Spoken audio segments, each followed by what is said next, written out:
নমস্কার দর্শক বন্ধুরা, ইমেজ বেঙ্গল হেলথ কেয়ার অনুষ্ঠানে আপনাদের সকলকে স্বাগত। আজকে আমরা আমাদের মধ্যে পেয়েছি বিশিষ্ট রিউমাটোলজিস্ট ডক্টর অভ্রজিৎ রায়কে। স্যারকে প্রথমে আমাদের ইমেজ বেঙ্গল হেলথ কেয়ারে স্বাগত জানাচ্ছি। নমস্কার আপনাদের, আর থ্যাঙ্কস টু ইমেজ বেঙ্গল। আজকে আমাদের বক্তব্য অস্টিওপোরোসিসের ব্যাপারে। আপনারা জানেন আমি রিউমাটোলজিস্ট হিসেবে বিলেত থেকে 96-এ ফিরে বেলভিউ উডল্যান্ডস আর ফোর্টিস হসপিটালে বসি। এছাড়াও সুরক্ষা পলিক্লিনিক আছে, আর আমার নিজের ভবানীপুরের চেম্বার এলগিন রোডে আমি রিউমাটোলজি পেশেন্ট দেখি। এর মধ্যে একটা বার্নিং টপিক হচ্ছে অস্টিওপোরোসিস, আর সেটা ডেফিনেশন যদি আমরা চাই যে অস্টিওপোরোসিস মানে কি, এটা WHO-র বক্তব্য যে reduction in the strength of বোন বা আমাদের হাড়ের ক্ষয়, যেটা leading to increase risk of fracture. এই যে ফ্র্যাকচারের প্রবণতা বেড়ে যাওয়া, এটা ইম্পর্ট্যান্ট। আর এটার আবার স্তর আছে। কি করে বুঝবো যে আমরা অস্টিওপোরোসিস মাত্রা কী করে হবে না, আমাদের ডেক্সা স্ক্যান বা বোন ডেন্সিটোমেট্রি স্ক্যান, এটা করে আমরা বুঝবো যে একটা পেশেন্ট অস্টিওপোরোসিস হয়েছে কি হয়নি। এর মধ্যে একটা আছে 50 ঊর্ধ্ব যারা, তাদের জন্য টি স্কোর বলে একটা স্কোর হয়। যাদের অস্টিওপোরোসিস নেই তাদের ভ্যালু আসবে আপনার +1 থেকে -1-এর মধ্যে। আবার যারা বলবো মাঝামাঝি এফেক্টেড, আমরা বলি অস্টিওপিনিয়া, তাদের টি স্কোর আসবে -1 থেকে -2.5-এর মধ্যে, অথবা ফ্র্যাকচার রিস্কটা মডারেট। আর যারা সত্যি ক্ষতিগ্রস্ত তাদের ক্ষেত্রে অস্টিওপোরোসিস আসবে, টি স্কোর আসবে -2.5-এর নিচে। এদের কিন্তু ফ্র্যাকচার হবার প্রবণতার বেশি। এবার বলতে পারেন যে কেন আমরা ইন্টারেস্টেড অস্টিওপোরোসিসে। আমরা জানি মহিলাদের সবারই after a certain age menopause আসে। আইদার মেনোপজ নিজের থেকে বন্ধ হয়, অথবা গাইনিরা ওই বাইল্যাটারাল স্যালপিঙ্গোফোরেক্টমি বা গাইনি অপারেশন করে ওভারিগুলো সরিয়ে দেয় কোনো মেডিকেল কারণে। যেই হরমোনের অভাব শুরু হলো তখন হাড়ের ক্ষয় শুরু হয়। শুধু ক্যালসিয়াম ভিটামিন ডি নয়, হাড়ের যে নিজের প্রোটিন, যে বোন স্ট্রাকচার, সেটা ক্ষতিগ্রস্ত হতে শুরু করে। এবং সেটা প্রথম 5 বছরে একটা মহিলার in her 50s, early 50s, তার ধরো -16 to 17% মতো বোন লস হবে। তারপরে যদি তার অন্য আনুষঙ্গিক ফ্যাক্টর থাকে, যেটা আমি পরে আসব, সেই ক্ষেত্রে ওদের লসটা আরও অ্যাগ্রাভেটেড হবে, আরও বাড়বে, এবং বাড়লে তার ফ্র্যাকচারের প্রবণতাও বাড়বে। এখন আপনার প্রশ্ন হচ্ছে যে আপনাকে তাহলে পেশেন্ট প্রথম থেকে কমপ্লেন করবে? বলুন নো, যতক্ষণ না ফ্র্যাকচার হচ্ছে সে ততক্ষণ কমপ্লেন করবে না। কিন্তু যেই হাড়ের ক্ষয়টা বেশি এগিয়ে গেল এবং ফ্র্যাকচার হলো, ততক্ষণ জিনিসটা অনেক এগিয়ে গেছে, অনেক বেড়ে গেছে। আমাদের প্রাথমিক কাজ হচ্ছে পেশেন্টকে অস্টিওপোরোটিক জোনে যেতে না দেওয়া। এটা আমাদের মা দিদিমাদের ক্ষেত্রে যেমন প্রযোজ্য, তেমনি প্রযোজ্য হচ্ছে আমাদের যাতে লেডিসরা যারা 45-50 থেকে আস্তে পিরিয়ড বন্ধ হয়ে গ্র্যাজুয়ালি তাদের এই চেঞ্জ হচ্ছে হাড়ে, তাদের প্রথম থেকে প্রতিকার করার চেষ্টা, যাতে অদূর ভবিষ্যতে তাদের ফ্র্যাকচার না হয়। এবং আমরা বুঝবো কি করে যে মহিলার বা মাসিমাদের এটা প্রবলেম হচ্ছে? প্রথম কথা, বয়স্ক লোকদের দেখবেন অনেক সময় বয়সকালে তাদের ঝুঁকে যায় বা কুঁজো হয়ে যায়, এবং তাদের হাইট কমে যায় 4 সেন্টিমিটার বা বেশি কম হলে সেটা কিন্তু সিগনিফিক্যান্ট, কারণ হাড়ের হাইটটা কমে গেছে। আপনি যদি দেখেন, আমার এখানেও একটা মডেল আছে, এখানে এই হাড়গুলো ডেফিনেটলি কমে যাবে হাড়ের ব্যাপারে। আবার এই যে এটা আছে, এই হাড়গুলোর ভেতরে স্ট্রাকচারটা আস্তে আস্তে ড্যামেজ হতে হতে এগোচ্ছে খারাপ হচ্ছে। এবার তাহলে হচ্ছে যে আমরা বুঝলাম যে মাসিমার হাইট কমেছে। হাইট কমে গেলে আরেকটা হচ্ছে পিঠে তার কুঁজো হয়ে যাওয়া বা হাড় একটু উঁচু হয়ে গেল, যেটাকে আমরা বলি গিব্বাস বা কাইফোসিস হতে পারে। সেটাও একটা সমস্যা। এছাড়া আপনাদের আনুষঙ্গিক যেটা বলতে চেষ্টা করছি, ক্যালসিয়াম ভিটামিন ডি ডেফিসিয়েন্সি অনেক সময় থাকে, তার জন্য শুধু যে হাড়টা ক্ষতিগ্রস্ত হয় তাই নয়, অনেক সময় মাসল উইকনেসের জন্য পড়ে যাওয়ার ব্যাপারও থাকে। ফলস, ভেরি ইম্পর্ট্যান্ট, বয়স্ক লোকদের স্পেশালি পড়ে যাওয়ার ঘটনাটা অনেক বেশি গুরুত্ব। আজকের দিনে কিন্তু এই অস্টিওপোরোসিস যেভাবে মানে সংখ্যা বাড়ছে বা যেভাবে আপনারা ডিটেক্ট করছেন, তো এর কারণটা কি, যে ডিটেকশন বাড়ছে না রোগটা বাড়ছে? আইডিয়া অন অস্টিওপোরোসিস এসে গেছে যে বয়সের সাথে সাথেই সবারই অস্টিওপোরোসিস কিছুটা হবে। মহিলাদের ক্ষেত্রে যেমন পিরিয়ড বন্ধ হওয়ার পরে, পুরুষদের ক্ষেত্রেও 70 বছরের ওপরে পুরুষদেরও কিন্তু অস্টিওপোরোসিস হয়। হয়তো মেয়েদের মতো অতটা ড্রামাটিক্যালি হয় না, কিন্তু পুরুষ 70 ইয়ার্স অ্যান্ড অ্যাবাভ আমরাও কিন্তু ফেস করি। এখন প্রশ্ন হচ্ছে কিছু আনুষঙ্গিক ফ্যাক্টর থাকে। সবচেয়ে বড় ফ্যাক্টর হচ্ছে আমাদের সমাজে বিভিন্ন ওষুধপত্রের প্রচলন, তারপর জীবনদায়ী ওষুধ স্টেরয়েড আছে। স্টেরয়েডের একটা সাইড এফেক্ট হচ্ছে অস্টিওপোরোসিস, এবং সেটা আপনি জানেন একটা ছোট বাচ্চা যেমন ব্রঙ্কেল অ্যাজমা, নেফ্রোটিক সিনড্রোম বা ছোট বয়সে ভ্যাসকুলাইটিস হলে তাকে স্টেরয়েড দেওয়া হয় অনেক সময় কয়েক সপ্তাহ বা কয়েক মাস ধরে, এবং তাদের ইনহেলার দিতে হয় বা ওরাল স্টেরয়েডও মাঝে মাঝে দেওয়া হয় বা ইন্ট্রাভিনাস স্টেরয়েড। তেমনি অ্যাডাল্টের ক্ষেত্রে, আমাদের ক্ষেত্রে ধরুন নেফ্রোটিক সিনড্রোম বা কিডনির প্রবলেমে বা আমার অসুখ, পেশেন্টদের যাদের আছে রিউমাটয়েড আর্থ্রাইটিস, তাদের অসুখ থামাবার জন্য বিভিন্ন সময় আমরা স্টেরয়েডের শর্ট কোর্স বা লং কোর্স ব্যবহার করতে পারি। এছাড়া স্টেরয়েডের ইন্ট্রাআর্টিকুলার স্টেরয়েড দেওয়ারও একটা ব্যাপার থাকে। এছাড়া অনেক অ্যাজম্যাটিক পেশেন্ট আছে বা সিওপিডি পেশেন্ট আছে যারা ব্রঙ্কাইটিসের জন্য ইনহেল স্টেরয়েড ইউজ করে, এবং সেটা বছরের পর বছর। অতএব স্পেশালি আপনারা সবাই জানেন দিল্লি, কলকাতা, বিভিন্ন শহরে শীতকালে আমাদের আবহাওয়ার কন্ডিশন বা এয়ার কোয়ালিটি কোথায় নেমে যায়, এবং সেই সময় এদের এই ইনহেলার নেওয়ার প্রচলনও বাড়ে এবং তার সাথে সাইড এফেক্টও প্রপোর্শনালি বাড়বে।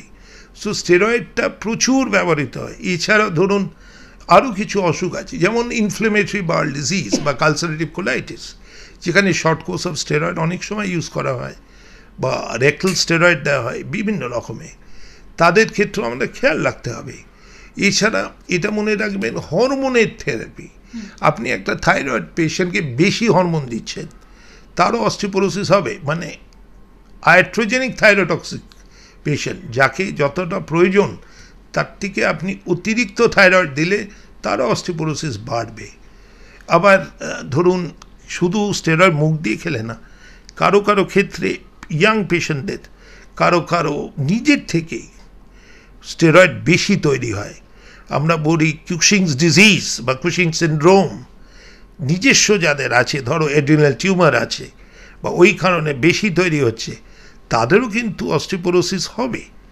এছাড়া হচ্ছে ড্রাগসের মধ্যে স্টেরয়েড বললাম, কিন্তু অনেক সময় আমাদের কিছু ওষুধ আছে, যেমন ধরো অ্যান্টি এপিলেপটিক্স বা কনভালসেন্টস, যারা মৃগী রোগ বা ফিটের ব্যামোতে ভোগে, তাদের বছরের পর বছর আমরা যদি খাই, তাদের অনেক সময় অস্টিওপোরোসিসটা ভালো পাওয়া যায়।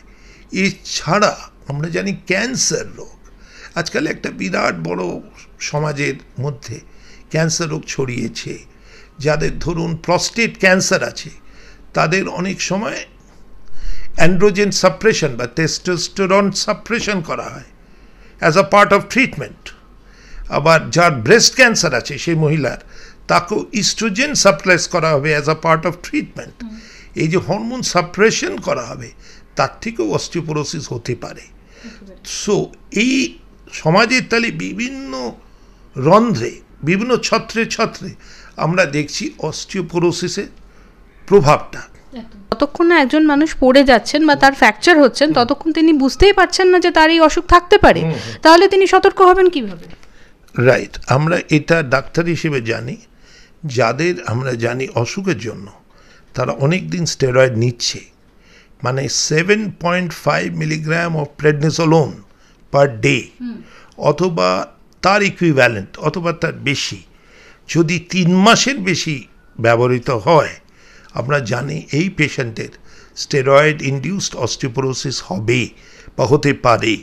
সেই জন্য আমরা সেই সব ক্ষেত্রে যেখানে আমরা জানি লং টার্ম আমরা স্টেরয়েড ব্যবহার করতে পারি বা করতে চলেছি, সেখানে আমরা ওষুধ দিয়ে অস্টিওপোরোসিসটাকে আটকাবার চেষ্টা করব।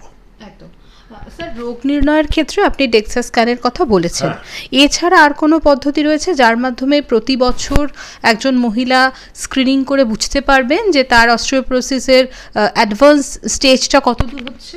হ্যাঁ, আমাদের শেফিল্ড ইউকেতে ওরা বললো যে সবসময় হয়তো ডেক্সা স্ক্যান অ্যাভেলেবেল নাও হতে পারে, তার জন্য ওরা বললো একটা ফ্র্যাক স্কোর বলে করলো, সেটা দেখে বিভিন্ন মাত্রা দেখে তার মধ্যে আমাদের ফ্যামিলি হিস্ট্রি অফ ফ্র্যাকচার আছে, মা মাসিদের ফ্র্যাকচার হয়েছে কি না, তাদের স্টেরয়েড ইউজের কোনো গল্প আছে কি না, আমার অসুখ মানে রুমাটয়েড আর্থ্রাইটিসের যারা পেশেন্ট তাদের রুমাটয়েড হিস্ট্রি আছে কি না, এইগুলো অ্যাসেস করে ওরা বলে যে 10 বছর বাদে একটা প্রবেবিলিটি, মানে যদি প্রমাণ হয় যে প্রবাবিলিটি অফ ফ্র্যাকচার 10%-এর বেশি, তাহলে কিন্তু তাকে ডেক্সা করা উচিত। মানে যাদেরই হাই প্রবাবিলিটি অফ ফ্র্যাকচার পাবে ওই স্কোরের থেকে তাদেরকে আমরা ডেক্সাটা করব। এখন এবার তাহলে আমরা দেখে নিই ডেক্সা কাদের কাদের করতে আমরা বলছি।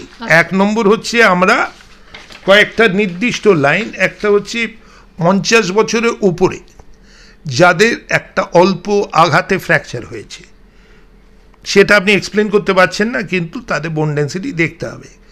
যাদের এতক্ষণ বোঝালাম ক্লিনিক্যাল রিস্ক ফ্যাক্টর আছে, স্টেরয়েড ইউজ থেকে থাইরয়েড ওভারডোজ থেকে ক্যান্সার থেরাপির পার্ট হিসেবে বা এগুলো বিভিন্ন সময় যেগুলো হচ্ছে এন্ডোক্রিন অ্যান্ড আদারওয়াইজ, তাদের আমরা বোঝালাম 10 বছরের ফ্র্যাকচার রিস্কটাও বোঝালাম। আর স্টেরয়েডের ব্যবহারটাও বললাম যে 7.5 মিলিগ্রাম প্রেডনিসোলোন বা তার বেশি, যেটা আপনার 3 মাসের বেশি ব্যবহৃত হবে আপনি জানেন, সেখানে দেব। আরেকটা হচ্ছে অস্টিওপোরোসিস আমি ডকুমেন্ট করলাম, ওষুধপত্র দিলাম, কিন্তু তার রেসপন্স টু ট্রিটমেন্ট, যে আমি কি ফল পেলাম, আমার পেশেন্ট ওষুধ ইউজ করলো পয়সার খরচা করে, কিন্তু সে কতটা উপকার পেল, 2 বছর বাদে আমরা ডেক্সা করে দেখতে বাধ্য। এছাড়া হচ্ছে প্রগনোসিসকে কত তাড়াতাড়ি অসুখটা ছড়াচ্ছে। আর কিছু কিছু পেশেন্ট আছে যারা 50-এর কম, ধরুন ছোটোবেলায় থেকে তারা হাঁপানিতে ভুগছে, বাচ্চারা আছে আজকাল পিডিয়াট্রিক পপুলেশনে, ছোটোবেলা থেকে স্টেরয়েড পাচ্ছে বা নেফ্রোটিক সিনড্রোম, সেই সব পেশেন্ট বা জুনিয়র ভ্যাসকুলাইটিস বা জুভেনাইল ভ্যাসকুলাইটিস বলি আমরা, তাদের ক্ষেত্রে আমরা অ্যাসেসমেন্ট করে দেবো অস্টিওপোরোসিস ব্যাপার। অবশ্য 40-এর কমে আমরা বলি জেড স্কোর, যারা 40-র নিচে এই জেড স্কোর হবে লেস দেন -3, তাহলে আমরা ডেক্সা করব, এবং ডেক্সা করে আমরা অবভিয়াসলি প্রতিকার নেব কিভাবে করা যায়। একদম। এবার আমি সরাসরি তাহলে আপনার কাছে আসছি যে অস্টিওপোরোসিসের ক্ষেত্রে আপনারা চিকিৎসা পদ্ধতি যেগুলো ব্যবহার করে থাকেন সেগুলো কি কি? হ্যাঁ, প্রথমে বলি একটা হেলদি লাইফস্টাইল। হেলদি লাইফস্টাইল বলতে আমরা বুঝবো মোবাইল নিয়ে বা সারাদিন কম্পিউটারের সামনে বসে না থেকে আপনি একটু বেরোবেন, একটু সূর্যের আলো দরকার, একটু এক্সারসাইজ দরকার, আধ ঘন্টা 1 ঘন্টা, স্মোকিং করবেন না, alcohol use should be less than 3 units per week, এটা যদি হয় পার ডে, তাহলে আমাদের অস্টিওপোরোসিসটা কম হবে। এছাড়া আসবে আমাদের ওষুধ, কিছু কিছু ওষুধের ক্ষেত্রে আমরা ফার্স্টই বলবো বিসফসফোনেট, এই গ্রুপটা আমরা পেয়েছি এখন, এই মুখ দিয়ে পাওয়া যায় ট্যাবলেট, বেশি দামও না, সপ্তাহে 1 দিন খেতে হয়, অ্যালেন্ড্রোনেট বা রাইসিড্রোনেট, সেটা আমরা প্রত্যেক সপ্তাহে একটা করে খাবো, ওই 1 ঘন্টার মতো বসে থাকবো বাসি মুখে, সংসারে কাজকর্ম করতে পারি, মর্নিং ওয়াক করতে পারি, কিচেনের কাজ করতে পারি, কিন্তু শোবো না, সেই জন্য, এবং দামও বেশি নয় ওষুধে, অতএব সেটা যদি সহ্য করা যায় তাহলে 2 থেকে 5 বছরের মধ্যে অনেকটা ইমপ্রুভমেন্ট হয়ে যাবে। এবং সেটা সাধারণ মধ্যবিত্ত মানুষের মধ্যে বুঝেছেন। এরপর হলো না যে তিনি মুখ দিয়ে নিতে পারছেন না, তখন তাকে আমরা বছরে একটা করে ইন্ট্রাভিনাস জোলিন্ড্রোইক অ্যাসিড দেব। একদিন তার ভর্তি লাগবে কয়েক ঘন্টার জন্য করে, ওটা ইন্ট্রাভিনাস কেমিক্যালটা আমরা প্রত্যেক বছর একবার করে দেব, পরপর 3 বছর, তাতে আমাদের কাজ হয়ে যাবে। বিরাট এক্সপেন্সিভ কিছু না, মধ্যবিত্ত বাঙালির পকেটের মধ্যে, এমনকি আমার অবাঙালি পেশেন্টদেরও পকেটের মধ্যে। So that is not a problem. ধরুন তারপরে দেখা গেল যে না, এদের সেটা সহ্য হচ্ছে না, যে কোনো কারণে হোক হচ্ছে না, অথবা কিডনি পেশেন্ট আছে, কিছুটা কিডনির প্রবলেম আছে, সেখানে আমরা চলে যাব ডেনোসুম্যাবে। এটা আমেরিকায় 12 বছর ব্যবহৃত হয়েছে, আমাদের এখানে ধরুন 6 বছর বা এরকম এসছে। প্রথমে এসেছিল বেশি দামে, নাম ছিল প্রোলিয়া, এবং তখন আমরা ব্যবহার করতে শুরু করি। এখন ফর্চুনেটলি ইন্ডিয়ান ফার্মা কোম্পানি, আপনারা জানেন, বায়োলজিক্স বা জেনেরিক ক্ষেত্রে খুবই এগিয়ে, তারা ওই সংস্করণ নিয়ে এসছে, আমরা বলি বায়োসিমিলার, এবং অনেক কম দামে। সেটা সাধারণ মানুষ ডেফিনেটলি অ্যাফোর্ড করতে পারে, ইন দ্য সেন্স দ্যাট প্রথমে যদি 16-18 হাজার টাকা এভরি 6 মাসে হয়, এখন আপনার 5 থেকে 7 হাজারের মধ্যে হয়ে যাচ্ছে, তো অনেকটাই কমেছে। এবং আমার ধারণা এটা আরও কমবে যত এর প্রচলন বাড়বে, যত মানুষের মধ্যে একটা অ্যাওয়ারনেস বাড়বে। এবং এটা সুবিধা হচ্ছে, একটা হাসপাতাল ভর্তি লাগছে না, আপনার একটা সাবকাট ইঞ্জেকশন অনেক সময় কোম্পানির লোকেরা গিয়ে বাড়িতে দিয়ে আসছে 6 মাস বাদে বাদে। তো ভয় পাওয়ার কিছু নেই, ইটস লাইক ইনসুলিন, কিন্তু ইনসুলিন ডেইলি নিতে হয়, এখানে 6 মাসে একটা ইঞ্জেকশন। তারপর ধরুন ডেনোসুম্যাব, তার আমরা চালিয়ে যেতে পারি, কিন্তু তারপরেও আরও কিছু এসছে। এই এসছে মানে দুটো নতুন ড্রাগ আমরা দেখেছি। একটা হচ্ছে আমাদের যে ভার্টিব্রাল স্পাইন বা পিঠের হাড়, তার ক্ষয়টা বেশি হয়ে গেছে, সেখানে আমরা টেরিপ্যারাটাইড ইউজ করি। এটা ম্যাক্সিমাম 2 বছর অবধি আমরা ইউজ করি, এবং সেটাও পর্যন্ত দামি ছিল বেশি, আমরা 40 বলে ইউজ করতাম। এখন ইন্ডিয়ান কোম্পানি আসাতে অনেক কম দামে পাওয়া যাচ্ছে, এবং এটা 2 বছর অবধি টানা ইউজ করা যায়। এটা কিন্তু আপনার পিঠের হাড়ের অস্টিওপোরোসিসটাকে আটকে দেবে, মানে ভার্টিব্রাল ফ্র্যাকচারটা আটকে দেবে। এরপরে চলে গেলাম টু সামথিং নিউ, যেটা আরও বেরিয়েছে, বেশি দামি, প্রথমে বাজারে এলে বেশি দাম হয়, আপনারা নিজেরা বোঝেন। এটার নাম হচ্ছে রোমোসুম্যাব। এটা হচ্ছে প্রত্যেক মাসে একটা করে ইঞ্জেকশন, 210 মিলিগ্রাম সাবকাট, বড় কিছু না, 12 মাস পর পর দিতে হবে, মানে 12 ডোজেস ইন এ ইয়ার। ওটা হয়ে গেল, পেশেন্টের হাড় তৈরি হয়ে গেছে, আমরা তারপরে ডেনোসুম্যাব ইউজ করতে পারি, অথবা যাদের ইচ্ছে আছে ওই বিসফসফোনেট বা ফার্স্ট গ্রুপটা ইউজ করলাম। এবার প্রশ্ন হচ্ছে, ক্যালসিয়ামটা আমাদের সমাজে কিন্তু প্রচণ্ড অভাব, এবং অনেকে জানেন না ক্যালসিয়াম কিসে পাওয়া যায়। এটা আমি নিজেও পরখ করেছি পেশেন্টদের জিজ্ঞেস করে, যে বলুন তো কোনটায় ক্যালসিয়াম পাবেন। যারা ননভেজ, তাদের পক্ষে মাছ, দুধ, ডিমের সাদা ইত্যাদি থেকে পাওয়া যেতে পারে, বা আমার ব্যবসায়িক সম্প্রদায় যারা আছে, যারা হার্ডকোর ভেজিটেরিয়ান, তাদের কিন্তু অনেক সময় ভিটামিন ডির একটা অভাব থাকে, ক্যালসিয়ামের অভাব থাকে।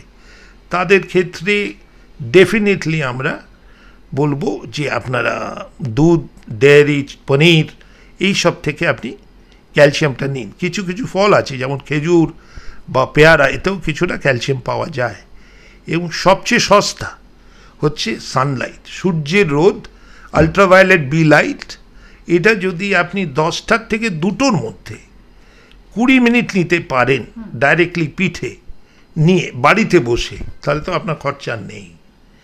কিন্তু আমাদের সমস্যাটা কোথায়, যে আমাদের সারা বছর রোদ নেওয়ার মতো ওয়েদার 2 থেকে 3 মাস থাকে, তারপরে এতই রোদের প্রচলন বেড়ে যায় যে আমরা ঝলসে যাব, সেই জন্য বসানো যায় না। আর সেকেন্ডলি হচ্ছে, বেশিরভাগ আমাদের যারা কাজ করছে, ছেলেরা বা মেয়েরা, ওই সময় অফিসে ব্যস্ত থাকে, কম্পিউটারের সামনে ব্যস্ত থাকে, আমরা যারা ডাক্তার, লয়ার ইত্যাদি তারা অফিসে বসে আছে, তো সেই সুযোগটাই আমাদের নেই। স্যার, আরেকটা ব্যাপার, আপনি সব থেকে যে সোজা উপায়ের কথা বললেন সেটা হচ্ছে সূর্যের রোদ লাগানো। এই যে সূর্যের রোদের কথা বললেন, এর নির্দিষ্ট কোনো সময় আছে, সকাল, দুপুর বা তার আগে? এটা হচ্ছে 10টার থেকে 2টোর মধ্যে 20 মিনিট থেকে আধ ঘন্টা, এবং পরিষ্কার ডাইরেক্টলি পিঠে নিয়ে নিতে হবে বা জামায় নিতে হবে। কোনো কাঁচ থাকা চলবে না। মানে অনেক বাড়িতে আমরা জানি গ্লাস উইন্ডোজ থাকে, গ্লাস কিন্তু ফিল্টার করে দেবে আল্ট্রাভায়োলেট বিকে, আমরা সেটার দিকে খেয়াল রাখবো। ডাইরেক্ট সূর্যের রোদ, সোলার এনার্জি আপনার শরীরে পড়ছে, কিন্তু 20 মিনিট থেকে আধ ঘন্টা, তার বেশি না। একেবারে। স্যার, আমি আরও একবার আপনার কাছে এই খাদ্যাভ্যাস নিয়ে আসবো। আপনি তো বললেন যারা নন ভেজিটেরিয়ান তারা কি কি খেতে পারে, তো পাশাপাশি যারা ভেজিটেরিয়ান তারা কি কি খাবে, এবং পাশাপাশি আর যদি কিছু খাদ্য তালিকায় নন ভেজিটেরিয়ানদের অ্যাড করা যায়, যদি আরেকটু বিস্তারিতভাবে বলেন। দেখুন, দুটো জিনিস আমাদের খেয়াল রাখতে হবে। ক্যালসিয়াম, ভিটামিন ডি, এটা যাদের খাদ্যে ঠিকমতো পৌঁছচ্ছে না তাদের ক্ষেত্রে আমরা, ধরুন ক্যালসিয়ামটা, সেটা আমরা বিভিন্ন খাদ্যে, মানে পনির, ডেয়ারি প্রোডাক্টস, দুধ, দই, এগুলো তো উভয় খেতে পারে, ভেজ নন ভেজ, কোনো তো অসুবিধা নেই। এখন কোয়ালিটির প্রশ্নটা থাকবে, সেটা বরাবরই থাকবে। দ্বিতীয় নম্বর হচ্ছে কিছু কিছু ফল, যেমন খেজুর, পেয়ারা, এগুলোর থেকেও কিছুটা ক্যালসিয়াম পাওয়া যায়, কিন্তু নন ভেজদের জন্য ঝামেলাটা কম। মানে আমরা বাঙালিরা যারা মাছ, ডিম ইত্যাদি খাই, গুঁড়ো মাছে প্রচুর ক্যালসিয়াম আছে, ডিমের সাদা ডেফিনেটলি ক্যালসিয়াম আছে, এটা ইম্পর্টেন্ট, যেটা আমরা ওটাই পাবো। আরেকটা জিনিস খেয়াল রাখবেন যে আমরা আজকাল ভালো সাপ্লিমেন্ট চলে এসছে, ভিটামিন ডি সাপ্লিমেন্ট, অনেকেই জানে উইকলি খেতে হয়। সেটা হচ্ছে 60,000 করে আপনার ডাক্তারবাবু 8 থেকে 12টা ডোজ দিলেন সপ্তাহে সপ্তাহে, তারপরে ইচ্ছে করলে মাসে একটা করে খেতে পারেন, তাতে আপনার ডায়েটারি সাপ্লিমেন্ট হয়ে গেল।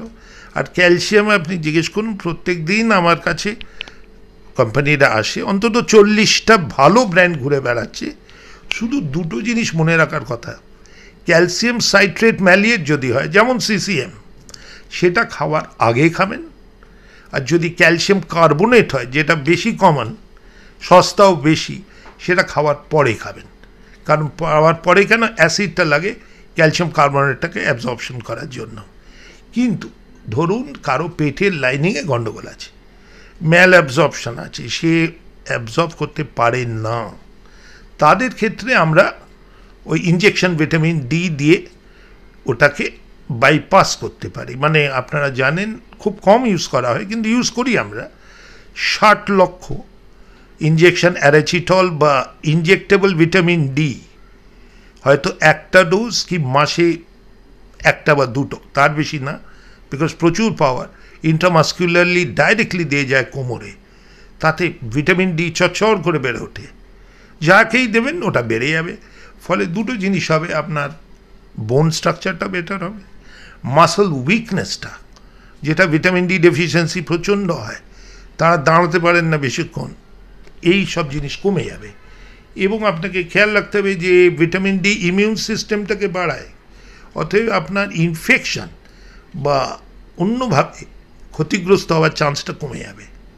So it's very important. হাইপার ভিটামিনোসিসে গেলাম না, ওটা খুব কমই হয়, এবং অতিরিক্ত হয় যারা অতিরিক্ত গুগল টুগল পড়ে আজকাল সব কিছু জেনে ফেলে তারা বেশি খাচ্ছে। আদারওয়াইজ যদি মানে রং কনসেপশনের জন্য ওভারডোজ করে, কিন্তু নর্মালি আমাদের বেশিরভাগ পেশেন্টই খুব ভালো থাকে যদি মাত্রার মধ্যে থাকতে পারে। আচ্ছা, কি খাবো না সেটা যদি একটু বলেন। দেখুন, খাবো না বললে কিছু না, আমি বিশ্বাস করি তোমার হেলদি ফুডস সবই ভালো, তার ভেতরে আজকাল গুড ফুডস চলে এসছে। ক্যালসিয়াম ভিটামিন ডি শুধু না, প্রোটিনের জন্য, যেমন আমাদের ছোটোবেলা অতটা চলন ছিল না, এখন ভেজিটেরিয়ানদের মধ্যে অ্যাভোকাডো চলে এসছে, আপনি জানেন এটা ভেরি হাই ইন প্রোটিন। আপনার নাটস অ্যান্ড বাদাম এগুলো চলে এসছে, মানে ধরুন পেস্তা, কাজু, আখরোট, এগুলো ভেরি গুড ইন প্রোটিনস। এছাড়া আমার নিজের পেশেন্টদের দেখি ওরা পড়াশুনো করে ওমেগা-3 নিয়ে কিছুটা পড়াশোনা করেছে বলে নিজেরাই চিয়া সিডস খাচ্ছে বা অন্য কোনো ছোটো ছোটো সিডস যেগুলো চায়, তিল, সাদা তিল ইজ ভেরি ইম্পর্ট্যান্ট, সেখানে খেয়ে তারা নিজেদের ভালো রাখছে, এটা ইম্পর্ট্যান্ট। ডাক্তারবাবু, আরেকটা বিষয়, যে অনেকে আছেন যারা দীর্ঘদিন ধরে অ্যান্টাসিড নিচ্ছেন, এটার সাথে কি ক্যালসিয়াম খারাপ হওয়া বা নষ্ট হওয়ার কোনো সম্পর্ক আছে? Yes, in a way. আমি যেটা বললাম, ক্যালসিয়াম কার্বনেট ট্যাবলেট আপনি খাচ্ছেন, তারটা সেটা অ্যাবজর্পশনের সময় হাইড্রোক্লোরিক অ্যাসিডটা লাগে পেটে। আপনি যদি একেবারে পার্মানেন্টলি অ্যাসিডটা নিউট্রালাইজ করে দেন দিনের পর দিন, মাসের পর মাস, তাহলে একটা ক্ষতিগ্রস্ত হবে যে আপনার অ্যাবজর্পশনটা কম হবে। নাম্বার 2, ওই অ্যাসিডটা শুধু আপনার ক্যালসিয়াম অস্টিওপোরোসিস ব্যাপার না, আপনার শরীরটাকে স্যালমোনেলা, শিগেলা, ইকোলাই ইত্যাদি বিভিন্ন রকম বীজাণু যেগুলো আসছে সেটা আটকে দিতে পারে। আপনি বিয়েবাড়ির নেমন্তন্ন খাবেন, কেটারিং খুবই ভালো, কিন্তু ডিসপ্লেসটা ইউজুয়ালি দেওয়া হয় একই জলে। আপনি যদি খেয়াল করে থাকেন, বা আপনার মনে হলো রাস্তায় দাঁড়িয়ে ফুচকা খাবেন একটু গরমের মধ্যে, সেই জলটা কি দিচ্ছেন আপনিও জানেন না, সেইখানে কিন্তু একটু অ্যাসিড লাগবে। যদি বাই এনি চান্স ওয়াটারটা হালকাভাবে কন্ট্যামিনেটেড হয়, বা আখি রস খাচ্ছেন, জলটা যেটা যাচ্ছে সেটা কন্ট্যামিনেটেড কিনা, বা যে ভালো সেলার সে কিন্তু এটা ডেফিনেটলি নজর রাখবে। ইনফ্যাক্ট একবার আমি সল্ট লেকে একটি ফুচকা সেলারকে বলেছিলাম যে তোমার যদি খেয়ে আমার পেটের গণ্ডগোল হয় তাহলে কিন্তু আমি তোমায় কমপ্লেন করব। বলো, বাবু আপনি যদি আমার জিনিস খেয়ে আপনার যদি অসুবিধা হয় আমি ব্যবসা ছেড়ে দেব, এইরকম সে আমি কাউন্টার ছুড়ে দিয়েছিল। দ্যাট মিনস দ্য অ্যাওয়ারনেস যদি থাকে আমাদের ফুচকাওয়ালা বা যারা ভেলপুরি সেল করছে, বা আমাদের আখের রসওয়ালা, এবং গরমের সময় এটা বাড়বে, ফলের সেলও বাড়বে। জলটা কি যাচ্ছে ইজ ভেরি ইম্পর্টেন্ট। যে ফলের রসে তো গণ্ডগোল নেই, যে জলটা সাপ্লাই দিচ্ছে ওটা আসল কি সেটা দেখতে হবে। একেবারে। পাশাপাশি ব্যায়াম বা শারীরিক কার্যকলাপ কিরকম দরকার অস্টিওপোরোসিস থেকে বাঁচার জন্য? আপনি এটা জানেন যে মাংসপেশির একটা দুর্বলতা থাকে, সেটা বাড়াতে গেলে গ্রেডেড এক্সারসাইজে যাওয়া ভালো। অনেক দিন যে কাজ করেনি, স্পেশালি বয়স্ক পেশেন্ট যে খুব বেশি হাঁটাচলা করেনি, তার মাসলগুলো ওয়েস্টিং থাকবেই, তাকে ধীরে ধীরে গ্রেডেড এক্সারসাইজ নিয়ে যেতে হবে। আস্তে আস্তে ধাপে ধাপে সে তার ক্ষমতা বাড়াবে, তাহলে কিন্তু অসুবিধা হবে না। কিন্তু প্রথম দিন থেকেই আপনি যদি অলিম্পিক স্টার হতে যান তাহলে কিন্তু মুখ থুবড়ে পড়বেন, এটা সবাই বোঝে।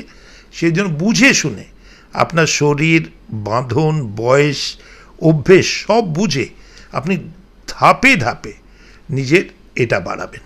একদম। লাস্ট যেটা অল্প বয়স থেকে মহিলারা বিশেষ করে অস্টিওপোরোসিস আটকাতে তারা কোন কোন বিষয়গুলোকে মাথায় রাখবেন? নাম্বার 1 ইজ আমরা বলবো ক্যালসিয়াম, ভিটামিন ডি আমাদের উঠতেই বাচ্চাদের মধ্যে, স্পেশালি মেয়েদের মধ্যে, এবং তাদের সানশাইনে গিয়ে খেলতে দেওয়া। মোবাইল হলো আমি জানি চায়না 2 ঘন্টার জন্য মোবাইল সীমাবদ্ধ করে দিয়েছে তাদের শিশুদের, সারা দিনে তারা 2 ঘন্টার বেশি অ্যালাউ করেন না, যাতে ছেলেমেয়েরা বাইরে গিয়ে খেলতে পারে, তাদের হেলথ বজায় থাকে। আমাদের দেশে সেটা কতটা সম্ভব আমি জানি না, কিন্তু বাবা মাদের এটা বুঝিয়ে দেওয়া উচিত যে বাইরে ফুটবল, ক্রিকেট, হকি আজকাল মেয়েরা সবই খেলে, ছেলেরা তো চিরকালই খেলেছে, সেটার দিকে, এমনকি ঘুড়ি ওড়ানো, ওই যে ছাদে ঘুরেই দাঁড়িয়ে তুমি সূর্যটাও পাচ্ছ, খেলার আনন্দ হচ্ছে, দ্যাট ইজ ফার বেটার দেন বসে বসে শুধু মোবাইলে গেম খেলার থেকে। সেই প্রথম থেকে যদি একটা অভ্যেস করানো যায় যে এক্সট্রা কারিকুলার অ্যাক্টিভিটির দিকে ঝোঁক দাও, তাহলে I think should be fine. Muscle regulated exercise both in school life and college life, এবং এটা যে একটা অবধারিতভাবে আসবে ইন মেনোপজ, এটাকে খেয়াল রাখা। এবং সচরাচর আপনি আমার গাইনির কাছে যেতে পারেন, তিনি গাইড করতে পারেন, নইলে এন্ডোক্রিনোলজিস্ট আছে আমাদের, ডায়াবেটোলজিস্ট, এন্ডোক্রিন, বা আমাদের কাছে আসতে পারেন যারা অস্টিওপোরোসিস নিয়ে ডিল করি আমাদের রিউমাটয়েড বা অন্য পেশেন্টদের জন্য, তাদেরকে আমরা গাইড করে দেবো। অনেক ধন্যবাদ স্যার। আমরা একটা বিস্তারিত এবং খুব সুন্দর আলোচনা শুনলাম।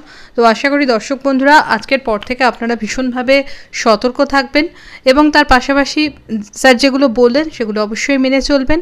আপনাদের যদি এই বিষয় নিয়ে কোনো প্রশ্ন থাকে আপনারা প্রশ্ন আমাদের কমেন্ট বক্সে লিখে পাঠান, আমরা নিশ্চয়ই সেই প্রশ্নের উত্তর দেবো। আর আপনারা ইমেজ বেঙ্গল হেলথ কেয়ারকে লাইক করুন, শেয়ার করুন এবং সাবস্ক্রাইব করুন। সকলে ভালো থাকুন। নমস্কার।